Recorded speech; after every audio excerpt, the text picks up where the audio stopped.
student at Dartmouth College.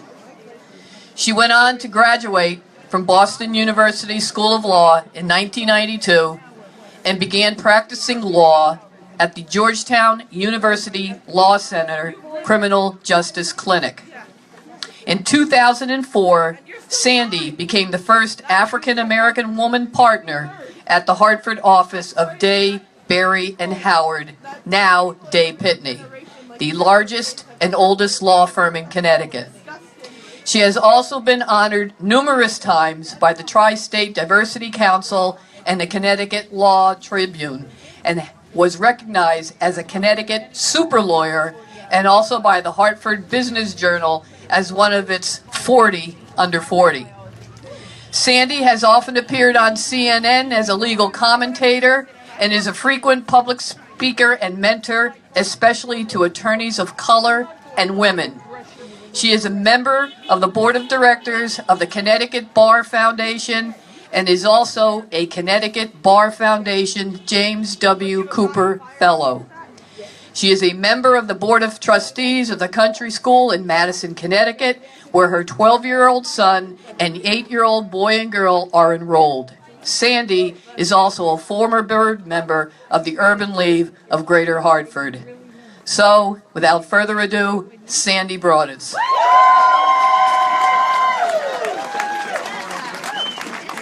Can you hear me? No one ever has a problem hearing me. I just want to be clear. So, first of all, I just want to say that the energy of this place is absolutely incredible. I don't know about you, but I had a hard time getting up out of bed yesterday, and I did not watch the coronation of hatred and bigotry in our country. I did not turn the TV on. I was mad when my husband turned the TV on and went around turning them all off. I want to say that when I look out at you all, what I see is the true face of democracy, and I see the true face of patriotism. We have been told countless times that we should not protest, how we should protest, when it's appropriate for us to protest. And meanwhile, protest and upset and agitation is at the heart of our American founding. It's at the heart of who we are as Americans, and it's at the heart of our true democracy. So I'm going to say today, when people tell us that this is not our America, we are what America is about. There is no one who can tell any of us, black, white, Native American, Hispanic, Muslim, disabled, LGBTQ, any other ism, that we don't belong here, that we have to go anywhere. I'm not going anywhere. This place is built on the bones and the backs and the blood of our ancestors, and I belong here, and anyone who doesn't like it should go to Russia.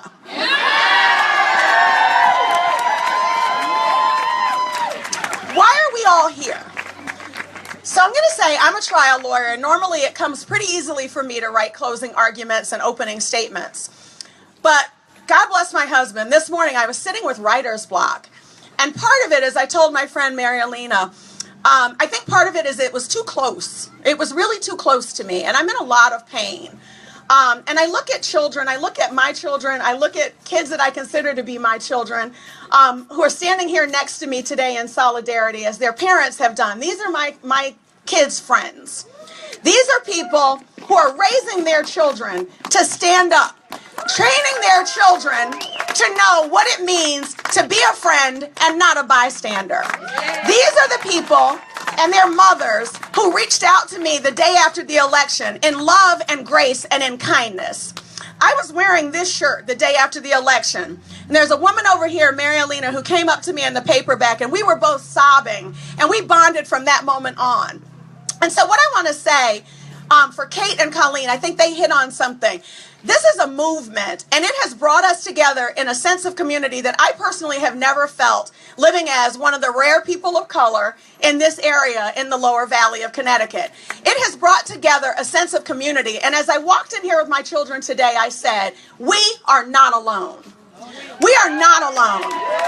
You know, Fred Rogers, and I'm going to give my alma mater a plug, Fred Rogers, who's a Dartmouth guy, always told us, look for the good people. So I want you to look around and look at these good people. These are the good people who will stand up to hate. These are the good people who will stand up and protect the autonomy of women's bodies. These are the good people who will stand up for our trans people and our fellow brothers and sisters who have been marginalized, who have been terrorized, who have been targeted. So I want to make it clear, people have said to all of us that it's about our candidate losing, that it's about sour grapes, that they've dealt with it for 8 years because of Obama. And I want to be perfectly clear. They hated Obama because they were racist. We hate this election result because these people are racist. And there's a fundamental difference. And don't let anybody gaslight you into telling you that it's 6 of one and half dozen of the other, because it's not. We've watched yesterday, if you did watch, I didn't, but we watched our country usher into the halls of power the likes of Steve Bannon and Jeff Sessions. These are people who are not right. This is my father, and he's still with us. He's battling cancer. His name is Gene Broadus, and this is him at 20 years old when he left segregated South Carolina, where he had gone to high school and met my mother. They've been together for 54 years at this point. And he went and he served 3 years in Vietnam as a paratrooper and as a member of the very elite 101st Airborne Screaming Eagles, where he earned a Bronze Star, serving this country. So when people say to me that I don't have a right to protest, and they tell me to go somewhere, or I have military vets literally say to me on social media and in other hate-filled forums that they fought for my right to my little freedoms, this man fought for my right and for yours. This man fought for my right to stand here and say no, because when he came home, he still could not sit at a lunch counter and have lunch at a counter with white people or drink out of a water fountain with white people. And that was wrong then, and generations of people. And some of you are here, you've already trod this road and you've already been there. And although it's a shame that you have to do it again, thank God you're willing to do it again, because it's required that we do it again. I'm also standing here in the name of people like John Lewis. John Lewis, can we give a round of applause for John Lewis today? I'm what maybe some people think of as an uppity Negro. I'm not asking for anything. I'm not going to ask anybody for equal rights and civil rights because they already belong to me. They belong to me, and I come from a place where I'm not going to be told when and where I can enter. And I'm not ever going to allow anyone to tell these children when and where they enter. Our children are watching us, and our children are listening to us. And I look at all these people with all these children and all these babies. These kids are going to remember not just what we said, they watch what we do. Love is an action. Love is a verb. It's not just something you say and move on from. These are our children, these are our families, and we will not be complicit in our own destruction. People think that, we're making a lot out of it. They call us snowflakes. I want them to remember what a snowflake does when it becomes an avalanche, and it ain't pretty.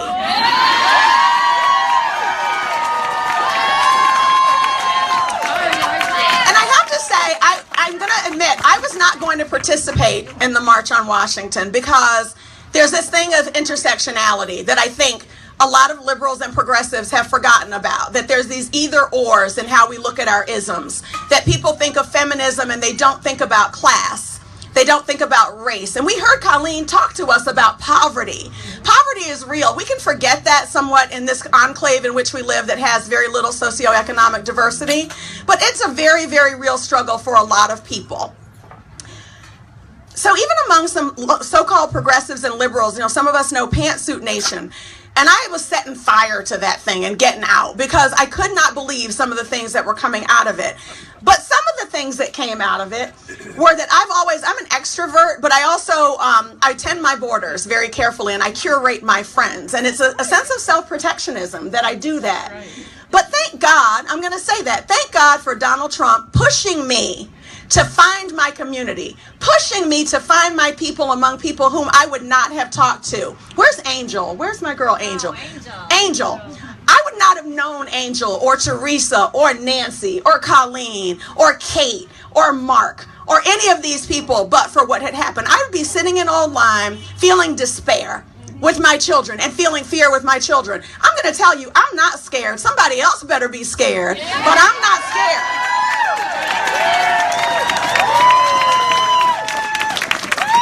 We've heard a lot in this election about identity politics, and what I'd like for you to take away today, among other things, is let's not let these people divide us along our isms. If we're going to be successful in building coalitions, we need to look at ourselves. You know, America doesn't need a wall. We need a mirror. We need that mirror to turn inward, and we need to look ourselves in that mirror every day and say to ourselves, because if we're all honest, we all have our prejudices, right? If we're all honest, we all have our things and our snap judgments. You know, Malcolm Gladwell talks about that, right? Like blink. You look at somebody and you make an assessment about their abilities, their intelligence, their belongingness, you know, where they belong. I'm going to ask us to be that group of people that challenges ourselves to work on ourselves every day. And just because something doesn't touch on your particular ism, you still need to be the voice in that room when that person isn't there. You know, our friend Remy came and spoke to us a while back. And they talked to us about trans issues. And I went to hear that because I'm ignorant about those issues. How can I be an ally when I'm ignorant and I don't know? We need to come to this with humility and grace. And we need to come to this and say, I don't know, but I'm willing to know. Because we need to be that person. If we're standing in the store and somebody is shaming a woman with children for using food stamps to feed her children in a country where we should have no hungry children. If someone is doing that and you're wealthy and you have the wherewithal to do what you need, don't stand by. No bystanders. My friend Mary taught me that. No bystanders. You need to be that voice to shout that down. You need to be the voice to say to somebody, you know, this is not right. And you need to be that person to pay it forward. If you have the wherewithal, step in, help. Put your arms around that person. Shout down that person that's hateful and telling them that they don't belong. Shout down that person who's snatching off a hijab from someone. That will not happen on my watch. I can promise you that. We need to have a greater sense of community. We don't need safe spaces because we don't need to be ruled by fear. You know, people are making fun of that. Make them need the safe space. Drive this crap back under the rock and into the underbelly where it belongs, because they are emboldened, and teach them that just because there's nobody black there, there's nobody who they see as Muslim there, they are not safe around you saying that particular thing. You need to make them unsafe saying these things. You need to make them unsafe making assumptions. Amen. The other thing I'm going to say, and this is some tough love, you know, I'm going to say this. There are people in our lives, there are people in our families, there are people who perpetuate these very same things, and we're gentle with them. We're too gentle with them. Keep in mind that your crazy Aunt Sally, who called Obama a nigger at the Thanksgiving table every year, and people decided they didn't want to do anything about it because it's crazy Aunt Sally, she's my opposer today. Right? And so I'm going to challenge you, and I'm not going to tell you how to do it because you know your people, but I'm going to say this is going to be tough, bloody work for us to build a true alliance. It can't be superficial. It's going to be hurtful. It's going to be pained. You're going to lose people. You're going to lose friends. You're going to be able to bring some people along. You're going to be woke. You have got to be woke to what is going on to this. And for those of us who think we're already woke, we still have some waking up to do about the things that are not our isms. And so we require grace. We have to show each other grace and forgiveness, and we have to be kind to one another in this. But this is no time to hug or coddle or normalize bigots and racists. It's no time to do that. This is not for the faint of heart. And as Bell Hooks says, and she's a noted African-American feminist and writer, as long as women are using class or race power to dominate other women, feminist sisterhood cannot be fully realized. So let's be real in our alliances. Let's be real in confronting our own isms. Let's look inward and let's talk to people about race. Talk to your children about race. This little boy here is my son. This is my son. And a year ago in Essex, he was called a nigger by teenagers in Essex. Lovely, bucolic, #1 town, small town in America, Essex. In that same town, I have twice had to shout down racist. So don't say it can't happen here. It can happen everywhere.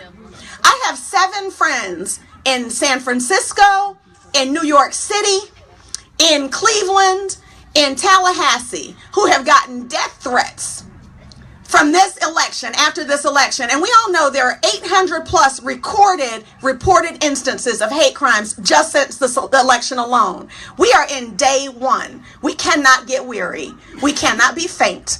We cannot be tired. What we can do is we can come to instances like this, to events like this, and we can recharge and shore each other up and build each other up and tell each other we can keep going. But what we can never do is stop and give up.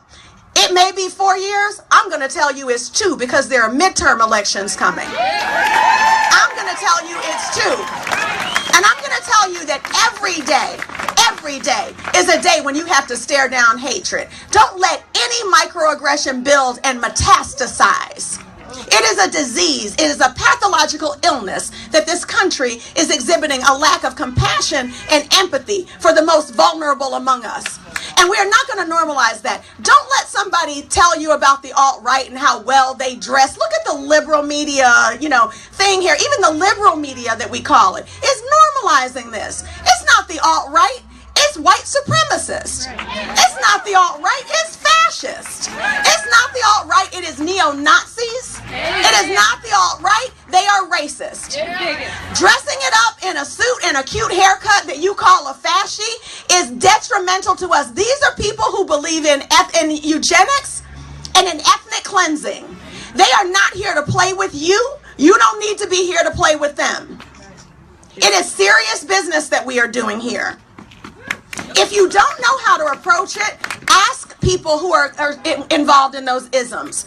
If you don't know how to fight the fact that the White House, within moments of that man, and I use that term very loosely, being sworn in, they had already taken down the links for disability off of the White House website. They had already removed, even as it was still going on, the LGBTQ links on that website. They are not playing with us. We don't need to be playing with them. Ask your friends of color, ask your trans friends, your Muslim friends, your disabled friends, your friends living hand to mouth because they don't make minimum wage in a country that purports to be among the richest. If you don't have any such friends, I'm going to tell you to turn that mirror inward and say to yourself, why don't I know any people like this, and what can I do? Because if I'm going to be an ally, if I'm going to speak authoritatively, if I'm going to say it full-throated and from my gut, I need to know people that can help me be better allies. I need to be able to speak with knowledge and with authority, and I need to be able to push back every time. We need to fix ourselves, and we need to embrace and endorse each other. I recently had a friend who posted, and it's on my wall for those of you who are my Facebook friend. And I tell my children these things. People say, children can't handle that. Children can handle it. Children see it. Children believe that adults will do the things they say they will do. Remember what that adult, who's really a toddler in the White House, told us what he intended to do for us. They heard him, and they believe him, and they're fearful. But I want these children whom I love to look out at this group and say, these are the good people. These are the good people, Jackson Shantos. These are the good people, Ian and Andrew and Dayton and Emmy. These are the good people, Milo. These are the good people who are going to stand up for us and stand up with us.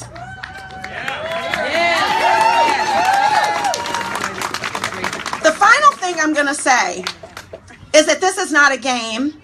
And on my wall, as I was saying, I have a GoFundMe, and it's a friend of mine whose good friend is a college friend.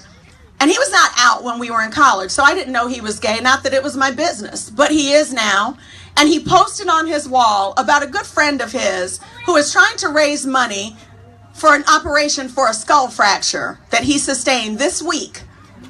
A skull fracture in an anti-gay hate crime. We need to demand not that we are here to be the GoFundMe, but that America does better. We deserve better. That young man and his family deserve better, and we need to demand better. As I said, it's not about hurt feelings. It's about a fight that we need to do every single day. Every single day. And we need to fight as though our lives depend on it, because they do. The final thing I'm going to say is that I understand that Eddie's auto body threatened to tow. Oh, Jesus. He probably locked his knees. He probably locked his knees. Okay. His dad left. Can I have your jacket? Give it jacket. Make room. It's okay. It's okay. He's okay. He locked his knees and that can stop the blood. That can stop the blood flow. I've seen that happen before for soldiers. Okay. I don't believe so. I'm gonna call him. No. It's okay. I think he locked his knees. I think he passed out from locking. Is there a medic in the crowd? Please come to the entrance of the Wasland Cats. He's okay. He's gonna be fine. He locked his knees, probably. Come here, honey. Come here, baby. Put the feet up. Yeah, poor baby.